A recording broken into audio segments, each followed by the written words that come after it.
On her birthday, my 10-year-old daughter woke up in an empty house. The whole family drove off to a luxury vacation, leaving her behind. "Family is everything," they posted. I didn't cry. I took action. 3 days later, their lives started to unravel. I came home expecting the usual birthday chaos. Not the fun kind either. The stressful kind. The "where are the candles? Who touched the frosting? Why is there a suitcase in the hallway?" kind. The kind where you trip over someone's flip-flop and then pretend it didn't hurt because you're trying to be a cheerful, functional adult. Instead, I walked into nothing. No voices, no footsteps, no clatter of bags. Not even my husband Ethan asking where his sunglasses were, as if I personally managed the location of his face. Just silence. At first, I stood there longer than I want to admit, like maybe the house was buffering, like if I waited a second the sound would load in. It didn't. My eyes flicked automatically to the little signs of life I always noticed without meaning to. The spot where shoes usually piled up like a small, disrespectful mountain. The hallway hook where my mother-in-law Linda insisted we hang coats properly while she herself hung them wherever gravity allowed. The counter where someone always left a mug and called it rinsing. Empty. Empty. Empty. And I did have this moment, this stupid, sharp moment where my brain went, "Oh, okay." They left. Without me. All of them. Including my daughter Sophie. It didn't even make sense. That's the part that makes it so horrifying. Your brain doesn't start with logic in a moment like that. It starts with fear and then tries to build a house around it. I walked farther in, slowly, like I was trespassing in my own home. I called out, "Hello?" and it sounded too loud, like my voice didn't belong there. I moved down the hall, glancing at the coat hooks again as if coats might have magically reappeared out of guilt. Nothing. I scanned the living room. No Gary, no Linda, no Ethan, no sign of travel bags, no sign of life. And then Sophie walked out. The birthday girl. She was already awake, hair rumpled, pajamas twisted, and her face. Her face was wrong. Not in a dramatic, movie-crying way. In a quiet way. In that stiff way kids get when they're trying so hard to keep it together that the effort shows on their skin. Her eyes were shiny. Her mouth was tight. Her hands were clenched around her phone like it was the only solid thing in the room. She was holding back tears. "Sophie?" I said, and my voice came out too careful. "Hey, what's going on?" She didn't answer right away. She just stood there very still, like if she moved she might fall apart. Then I tried again, because that's what mothers do when their insides are quietly turning to ice. "Where is everyone?" Sophie's throat bobbed. She blinked hard, like she was trying to push the tears back up into her brain, and then she said, small and flat, "They left." I stared at her. It's weird how your body reacts to certain sentences. My chest tightened like I'd been braced for impact without knowing it. "What do you mean, they left?" I asked. "Sophie, what are you talking about?" She swallowed again. "I came out," she said, and her voice shook even though she was trying to keep it steady. "And nobody was here. I didn't know where anyone was. I didn't know if you—" She cut herself off and breathed in, sharp. "I didn't know what was happening." I took a step closer. "Okay," I said, because I needed a word that wasn't panic. "Okay, how do you know they left?" Sophie looked down at her phone. Her fingers tightened around it. "Because I checked," she whispered. I looked at my phone, and I saw something. Then she held it out to me, and there it was. A bright photo. Too bright, too cheerful, too clean. My husband, Ethan, front and center. My in-laws, Linda and Gary, beaming like this was a postcard they'd been waiting their whole lives to send. Ashley, Ethan's sister, squeezed in beside them. And then the kids.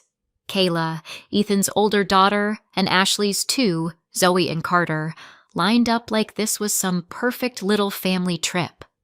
Everyone crammed into the frame like a happy commercial for togetherness. Sunlight on their faces, wind in their hair, a slice of beach behind them so clear and blue it looked like a screensaver, and across it, bold like a joke that wanted applause. Family is everything. For a second, I couldn't speak, because my brain was trying to fit two realities together. My daughter standing in front of me, 10 years old, trying not to cry on her birthday, and my so-called family smiling at the beach and posting about togetherness like it was a personality trait. I felt Sophie's eyes on me, waiting for me to explain it, like I could translate cruelty into something that wouldn't hurt. I couldn't. My phone was already in my hand before I even realized I'd grabbed it. I started calling. Ethan first. Straight to voicemail. Linda next. No answer. Gary. No answer. Ashley. Ringing. Ringing. My fingers trembled once, and I hated that. Not because I was afraid, because I could feel the familiar shape of this dynamic trying to settle back onto my shoulders like a coat I never asked for. The part where I'd be expected to be calm, reasonable, forgiving. The part where Sophie would be expected to get over it. The part where everyone else got to do what they wanted and call it family. Ashley finally picked up. "Hello?" she said, in that bright tone people use when they already know what they're about to pretend not to know. "Ashley," I said. My voice was too steady. I didn't recognize myself. "Where are you?" There was a pause. Not a long one. Just the tiniest hesitation, like she was checking the script. "Oh," she said. "Hey." "Hey," I repeated. "Ashley, where are you? Why is my house empty? Why is Sophie standing here crying? Why are you posting pictures at the beach?" Another pause, and then I heard it. Faint at first. Other voices. A laugh. A shuffle. A quick, sharp, "Is that her?" The call wasn't just Ashley. It was a room. A group. A little audience. And then Ashley said, almost breezy, like she was explaining a change in dinner plans, "We decided to just go." My stomach turned. "What do you mean, you decided to just go?" I said. "Ethan said we were leaving together, at 1. "We didn't want to lose time," Ashley said, like time was a coupon that expired. "It was kind of a mess." I clenched my jaw. "A mess?" More background noise. A murmur. Someone talking over someone else. Then I heard Linda's voice cut in, louder, sharper. "She was misbehaving," Linda said. I froze. "What?" I said. Linda's voice again, and I could hear the certainty in it, the confidence of someone who's been believed for so long she doesn't even check if her words make sense. "Sophie was misbehaving," she repeated. I looked at my daughter standing beside me. Her cheeks were blotchy, her hands still tight around her phone, her eyes fixed on the floor like if she looked up she might break. I felt something in me go very still. "How," I said carefully, "could Sophie have been misbehaving when she was sleeping?" There was a beat of silence. Then Gary's voice, half grumble, half smirk. "She's difficult." Ashley chimed in too quickly. "It's always drama with you two, Sarah." And then Ethan's voice finally, like a late actor stepping onto stage. "Sarah," he said, tired and annoyed, like I'd called him to ask him to pick up milk. "Don't do this." "Don't do what?" I said, my voice rising. Don't ask why you left our daughter on her birthday? Here we go, Linda snapped. This is exactly what we didn't want. The drama. The scene. Sophie made a small sound beside me, like she was trying not to cry louder. I turned slightly, enough to block her view of my face without even thinking, like my body remembered how to shield her before my brain caught up. So your solution, I said into the phone, was to leave. Without us. Ashley let out a little laugh that made my skin crawl. If you really want, she said, syrupy now, you can still come. Just get in the car and join us later. Linda piled on, as if she were being generous. Yes, you can bring her later. We didn't want to wake her. You can come when you're ready. I almost laughed. Not because it was funny, because it was insane. They left us behind and were now offering participation like a favor. Like I should say thank you. Ethan's voice again, cooler now. We didn't want to lose the day because you were working in the morning. We can't just sit around waiting. You can join when you're done. I stared at Sophie's phone again, at the beach, at the smiles, at the caption. Family is everything, except when it's inconvenient, except when it's not the right family. I didn't shout. I didn't beg. I didn't even argue the way they expected me to, the way they could later frame as Sarah being dramatic. I just went quiet, because in that moment, something in me clicked into place so hard it felt like a lock turning. I ended the call without saying goodbye. Sophie flinched slightly at the sudden silence. I looked down at her. 10 years old. Birthday morning, holding back tears because adults had chosen to hurt her and then call it a decision. My chest hurt in a way I didn't have words for, but my voice when I spoke was steady. Go put your shoes on, I said gently, and pick what you want for breakfast. Anything. Sophie hesitated. Mom, are we? I cut her off softly because I wouldn't let her finish that question. Yes, I said. We're going to have a birthday. At the time, I didn't know it yet, but that was the day everything changed. 3 days later, their lives started to unravel. People love to pretend stories like this are simple, like there's one bad moment and then, boom, someone snaps. It's comforting. It lets people believe they'd spot the warning sign in time. It lets them believe the world makes neat little sense. But it's not one moment. It's 1,000 small ones. It's a pattern you learn to live inside until it feels like the walls of your own house. I met Ethan when his daughter Kayla was 2. She was tiny then, all soft curls and sticky fingers. Ethan had that brand new single dad charm down to a science. Tired eyes, warm smile. I'm doing my best energy. He talked about co-parenting like it was a badge of honor. He and Natalie were separated.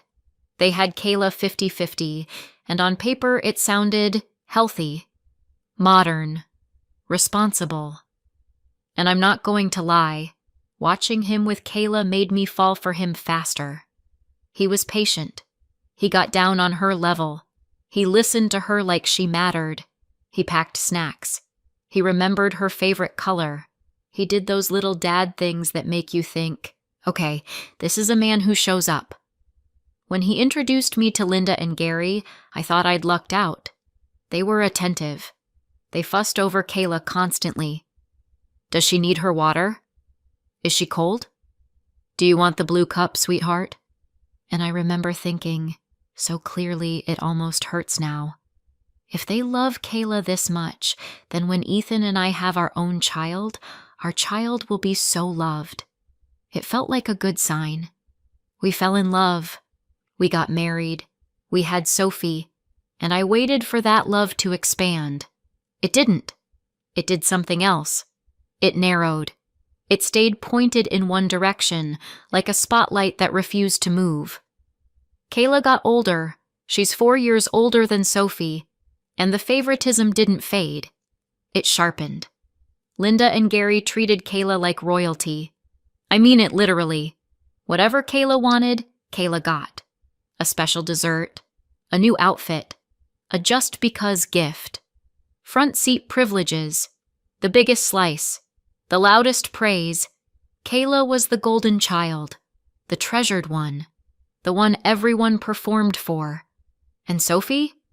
Sophie was tolerated. It started small enough that you could almost pretend it wasn't happening. Linda would show up with something for Kayla, an iced coffee for herself, a glossy little bag for Kayla, and then pat her purse like she'd just remembered a chore. "Oh, shoot! I forgot, Sophie," she'd say, smiling like it was cute. Or she'd make it up by handing Sophie something random she clearly grabbed at the last second. A keychain from a gas station, a half-melted chocolate bar from her coat pocket, a too big shirt with a slogan Sophie didn't understand. Meanwhile, Kayla would get the thing she'd asked for, the exact thing, in the right color, with a bow. Gary was quieter about it, which somehow made it worse. He'd hold Kayla's drawing up like it belonged in a gallery. "Look at that! That's talent." Then glance at Sophie's and give a slow little nod like a disappointed teacher. He'd say. "Needs work." And if I raised an eyebrow, if I asked questions, I got the same answer every time. "Oh, Sarah, don't be so sensitive." Then it became words. "She's not as bright as Kayla. She doesn't behave as well. She's dramatic. She's difficult." And the worst part is how casually they said it, like it was a fact, like they were describing the weather. Sophie heard it.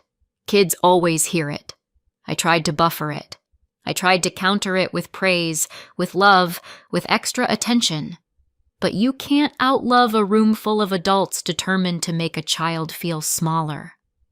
And then there was me, because I didn't just become Sophie's mom, I became Kayla's stepmom. Kayla was with us half the time, and I wanted to do it right. I wasn't trying to replace Natalie. I wasn't trying to be mom. I just wanted to be a safe adult in the house, a person Kayla could trust. But Ethan and Linda and Gary made it very clear, without ever saying it directly, that I wasn't allowed to belong in that role.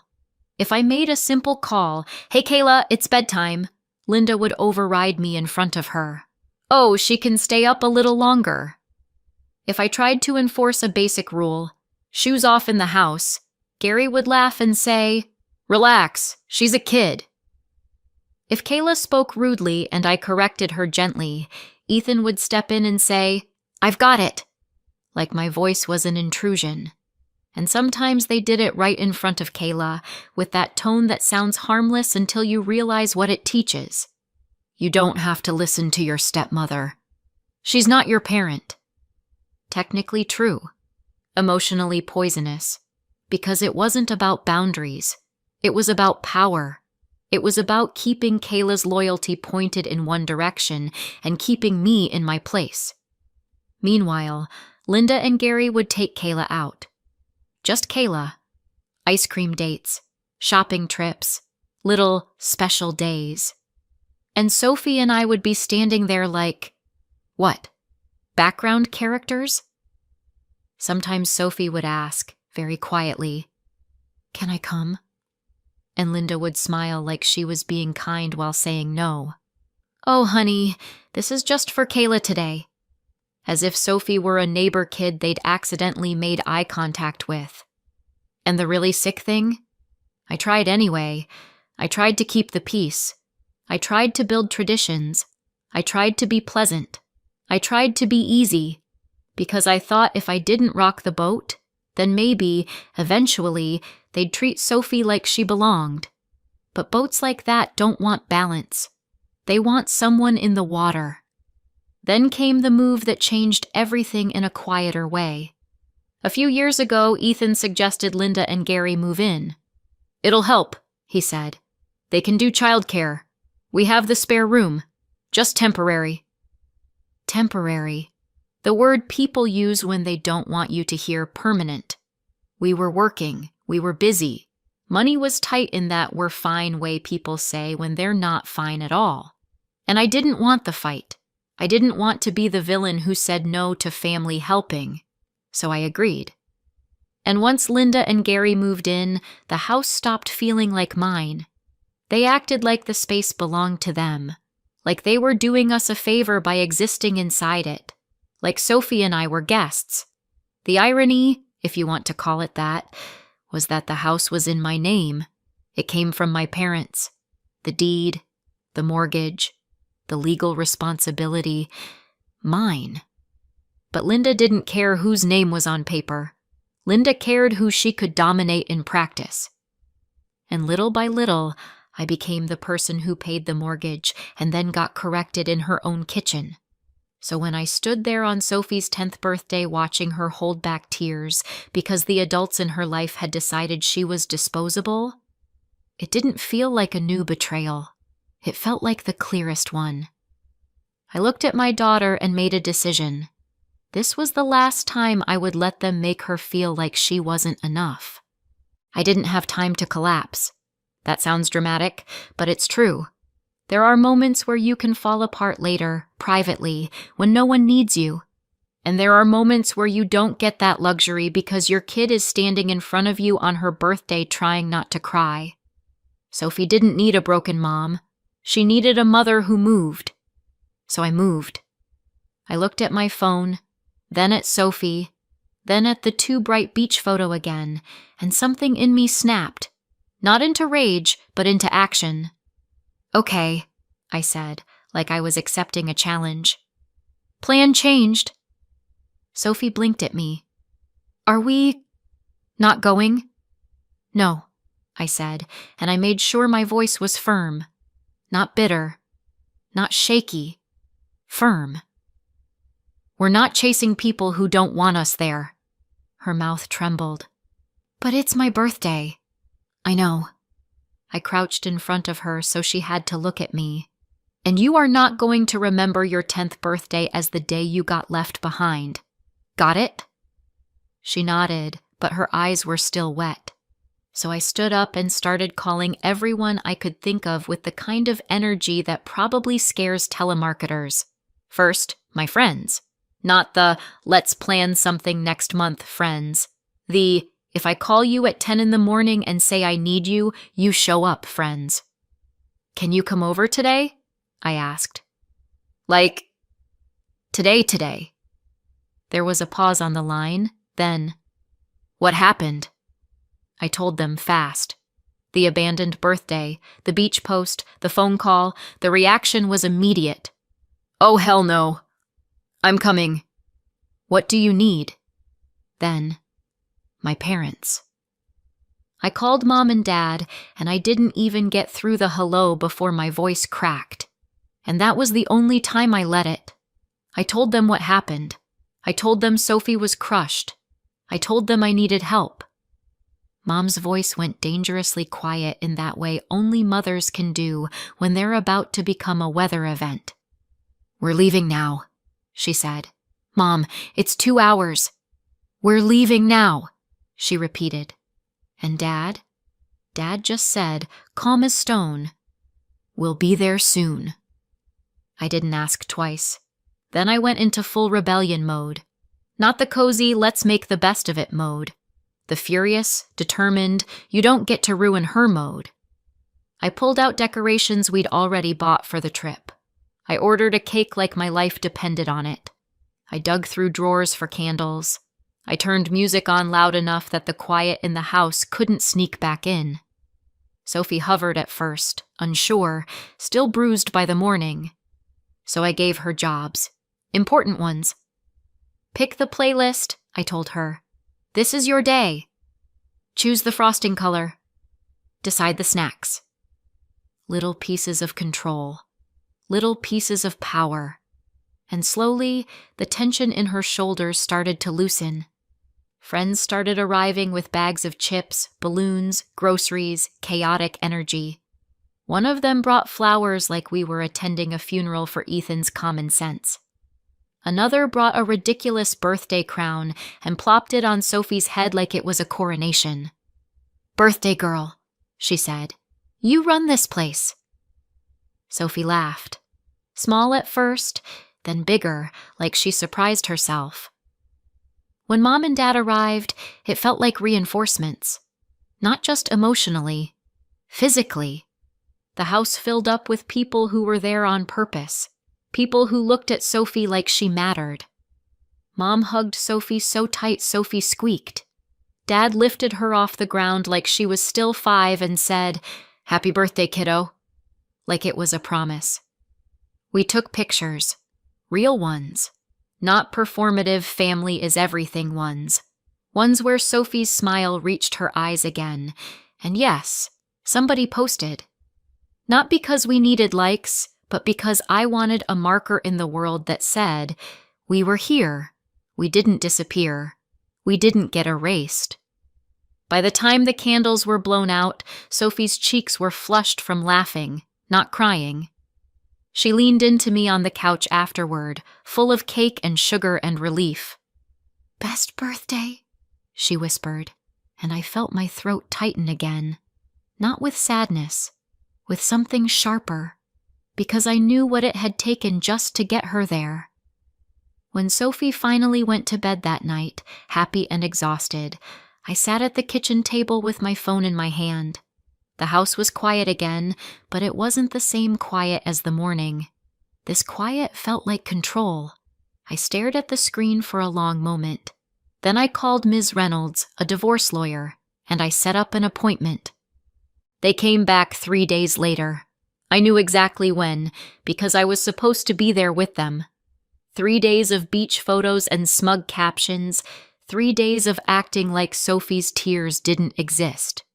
Mom and Dad stayed, not as guests, as support, as a boundary with a pulse. Sophie was not in the house when they returned. I'd arranged that. A friend picked her up for a play date because my daughter had already had enough adult ugliness for one birthday. She didn't need front row seats to what came next. By the time the car pulled into the driveway, I was calm. Not, "I'm okay," calm. The kind of calm you get when you've already decided the outcome and now you're just waiting for the scene to catch up. Mr. Lopez was there too, my divorce lawyer's process server, quiet and professional, folder in hand. The front door opened, and in walked Ethan, Linda, and Gary. Kayla wasn't with them. I assumed Natalie had her. They looked happy, sun-kissed, relaxed.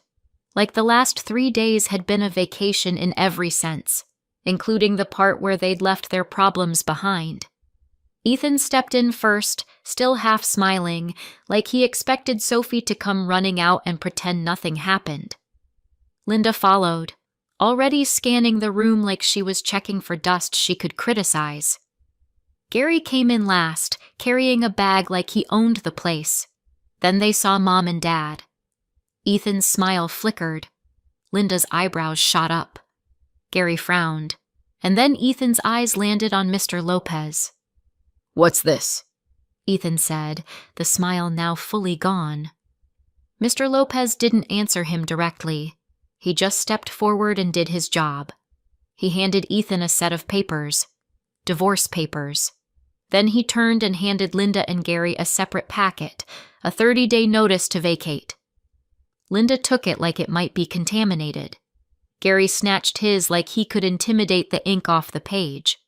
Linda's face changed first, because Linda reads quickly when it involves her. "What is this?" she snapped, voice rising. "Who are you?" Mr. Lopez stayed calm. "Ethan, you've been served." Then, without changing his tone, "And Linda, Gary, this is a 30-day notice to vacate." Linda's mouth opened, closed, opened again. She looked at me like I'd personally set her hair on fire. "Sarah," she said, sharp, "what did you do?" Ethan looked up from his papers, his eyes narrowing, and he did exactly what I knew he'd do. He tried to make it my fault. "You're being dramatic," he said. I almost smiled. Of course. Of course that was his first instinct. Not, what happened? Not, why are there papers? Just, Sarah is dramatic. Sarah is throwing a tantrum. Sarah is the problem. A tantrum? I repeated, voice steady. You abandoned our daughter on her birthday. Linda scoffed. Oh, please. No, I said, cutting her off, and my tone made even Mom raise her eyebrows slightly. No, you don't get to oh please your way out of this. Gary stepped forward, face reddening. This is insane. This is our home too. It's not, Mom said quietly from behind me, and that shut Gary up for exactly half a second. Ethan lifted the papers slightly like a shield. You're really doing this? He demanded. Over a trip? Over our daughter crying in her pajamas, I said. Over you leaving her behind and then telling me she was misbehaving while she was sleeping. Over you posting family is everything while she stood in this house trying not to sob. Linda's eyes flashed. She's dramatic, she snapped, like repeating it could make it true. Just like you. Ethan's jaw tightened. You're making a scene, he said, and then he added the part that always made my skin crawl. You're embarrassing yourself. I looked at him, and something in me felt almost relieved, because there it was. Clear. Clean.